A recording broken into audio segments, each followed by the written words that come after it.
উত্তরবঙ্গের একটি ব্যতিক্রমধর্মী মেলা জিন্দাবির মেলা।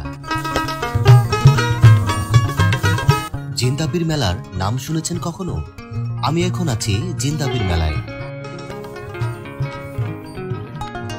এই মেলাতে উত্তরবঙ্গের বিভিন্ন জেলা থেকে হাজার হাজার মানুষ সমবেত হয়েছে। উদ্দেশ্য একটাই, পীরের জন্য মোরগ মানত করা। এই মানতের মূল উদ্দেশ্য হলো মোরগ মানতের মাধ্যমে মানুষের মনোবাসনা পূরণ করা। পীরের জন্য মূলত মোরগের মাথা এবং কলিজা আলাদা করে রাখা হয়। বাকি মোরগের মাংসটি মানতকারীরা তাদের পরিবার পরিজন নিয়ে সেখানে খাওয়ার আয়োজন করে। এই যেন মোরগের মাংস খাওয়ার মিলন মেলা। আমি এখন আপনাদেরকে যে কবরটি দেখাচ্ছি এটি হচ্ছে মূলত জিন্দা পীরের কবর। এখানেই মূলত মানতের জিনিস আদান প্রদান করা হচ্ছে।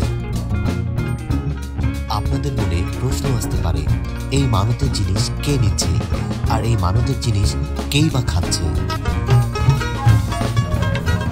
তো ভিউয়ার্স, আপনারা এখন দেখতেই পেলেন কলার পাতায় মোড়ানো মানতের মোরগের কলিজা এবং মাথা একজন মাজারের কর্মীর হাতে তুলে দেওয়া হলো।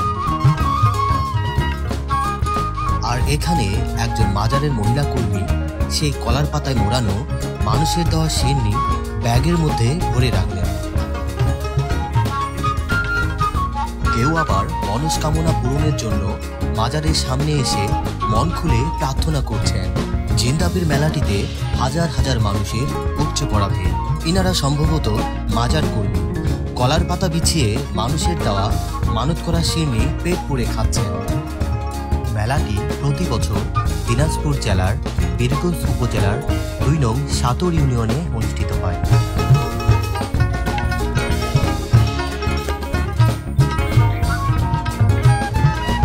এখানে বিক্রি হচ্ছে খই আর আগরবাতি। আর এখানে চলছে বাউল সঙ্গীত, মাছ ভান্ডারের গান। আগরবাতি জ্বালিয়ে শারীরিক অঙ্গভঙ্গি তুলিয়ে চলছে গান।